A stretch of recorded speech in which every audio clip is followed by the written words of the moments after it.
A body has been found in the search for a pilot who fell out of a military helicopter during an air show in eastern Belgium, Belgian media report. Police discovered the body close to a valley at a main near Liege. 3 troops had jumped with parachutes from the Augusta A109 helicopter, but the pilot did not have a parachute. Forensic experts have been sent to the site, a wooded area near the town of Huy. Investigators are believed to be examining suicide as a possible motive.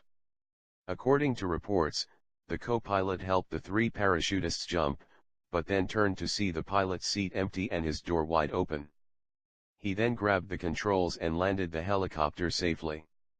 The search for the pilot, who fell several hundred meters in the incident on Sunday, was resumed on Monday after police and troops were forced to abandon their efforts at nightfall.